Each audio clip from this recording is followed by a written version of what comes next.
Today we're going to tie the Bully Bluegill Spider. This is a pattern by Terry and Roxanne Wilson and can be found in their book, Bluegill Fly Fishing Flies.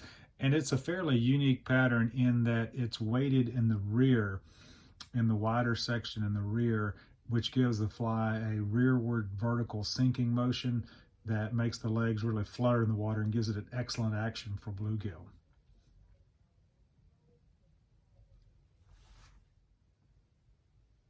We begin tying our fly by getting our hook secure in the jaws of our vise, and today I'm using a 1X long size 12 nymph hook. This is a Daiichi 1560, but virtually any hook will work for this fly. They can be tied on a jig hook if you'd like to invert the hook point in the water. They can be tied on a short shank hook or a longer shank hook.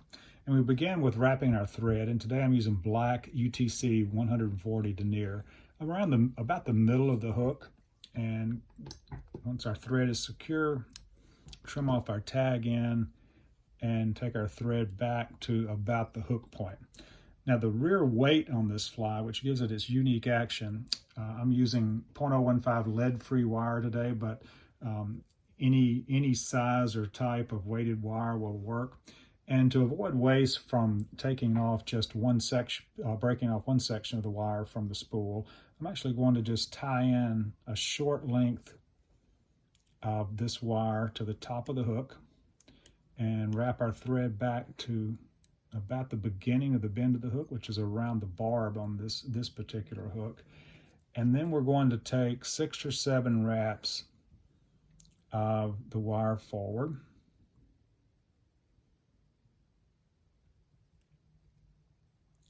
And then we're going to make a few wraps back to our thread point. And this makes that little football size or football shaped wrap of wire at the back. And I'm going to hold the end of the wire with my thumbnail and just twist it and break it off very close to the hook shaft. Now the body of this fly is made with ultra chenille. And today I'm using chartreuse ultra chenille, but you can certainly use any color of chenille that you like, and any type of chenille. Standard chenille works well for this fly as well. So I begin by tying my chenille behind the lead and making sure it's good and secure. And then I bring my thread forward over the lead, building a little bit of a ramp up to the lead, and then build a little thread dam in front of the lead to keep that lead wire from sliding on us. And then we advance our thread to about a hook eye length behind the eye of the hook. And we wrap our chenille to form the body. Now, there's a little challenge with this fly to keep the chenille from slipping off of this little football shaped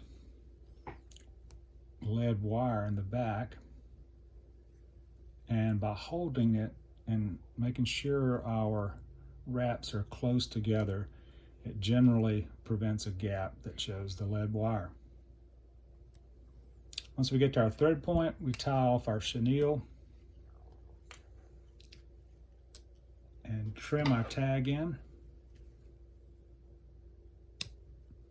and give it a few extra wraps to secure the chenille. And that completes the body of the fly. For legs on this fly, I'm using medium black rubber legs, but of course you can use any size or any color of rubber leg that you like.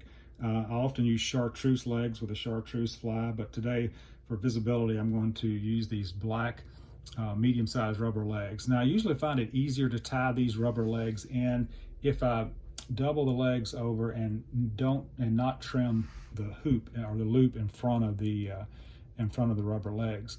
I place my 2 legs on top of the fly and give it a couple of loose wraps to secure those legs to the top of the fly. And then we position these legs kind of where we want them. Rubber legs can always be a little tricky to position. They want to move around on that hook shank. And then we hold them in place and give a few tighter wraps of our thread. Again, position a little bit here. A little more positioning of those legs. I'm going to wrap my thread back a little farther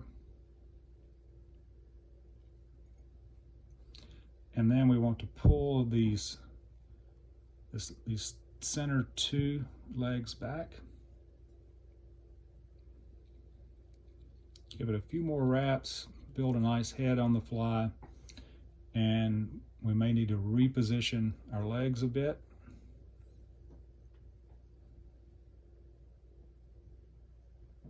So before we trim them, we just kind of tug them around until we get them right where we want them. I want my single legs on the side, the loops in the middle, something like this. So now I'll give this a 4 or 5 turn whip finish.